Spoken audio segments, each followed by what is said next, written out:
The desert wind howled like a wounded spirit that night. The sky was bruised purple, the moon dull behind a curtain of drifting clouds. In a small wooden house miles from the nearest town, Elias Moore, a single father, sat beside the fireplace, mending his daughter's shoes. His life was simple, raising Lila, collecting firewood, and trying to forget the mistakes of his past. Lila slept upstairs, clutching the handmade doll her mother once stitched. Elias tried not to look at it too often.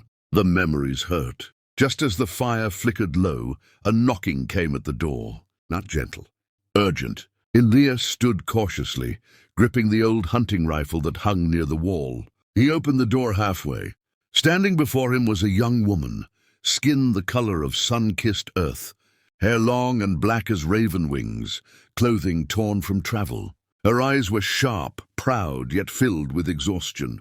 I need shelter, she whispered. Her voice was steady, but her hands shook. Just for tonight, please. Elias hesitated. The world was dangerous. Strangers weren't helped without risk. But then she said one thing that changed everything. There are men hunting me. Elias saw fear, real fear in her eyes, and he remembered nights when he had been the one running. He lowered the rifle. Come in! She stepped inside, her presence quiet, almost ghost-like. She introduced herself as Sahale, a woman from the Apache tribe, traveling alone. Lila woke, rubbing her eyes. When she saw Sahale, something unusual happened. She smiled, walked up to her, and gently took her hand. Sahale knelt, placing her forehead softly against the child's. She has a pure spirit, Sahale murmured, and a strong heart. That moment set something warm in the house, a presence Elias had not felt in years. They ate bread and dried beans. Elias tried to ask why she was being hunted. She avoided his eyes. I carry something that must not fall into the wrong hands. No further explanation. When night settled, Sahale sat near the fire. Lila slept beside her, as if they had known each other forever.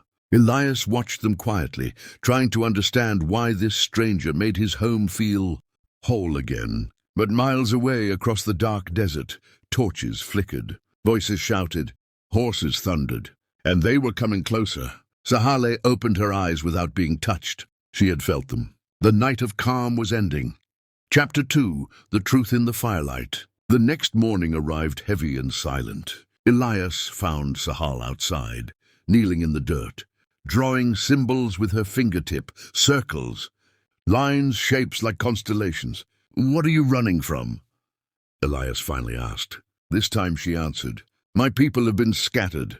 My family taken. A man named Colonel Briggs hunts us. He wants to force my tribe onto barren land and break our spirit. She touched a small leather pouch tied to her chest. In here is the last map of our sacred burial grounds. If he gets this, our ancestors will be erased forever. Elias felt the weight of her words. She wasn't hiding because she was weak. She was hiding because she was protecting something sacred. Then hooves thundered. Briggs' men appeared on the ridge, rifles raised, dust billowing behind them. Sahale stood. Elias stood beside her. You don't have to help me, she said quietly. He looked at Lila, watching from the doorway with frightened eyes. I know what it feels like to lose everything, Elias said. So no one else is losing anything today. He handed Sahale his rifle. The riders charged. Gunshots cracked through the desert. Elias fought with fire he had buried for years.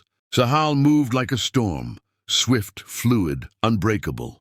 The attackers fell one by one. Finally, Briggs himself rode forward, but Sahale drew a carved ceremonial blade and stopped him, her voice steady.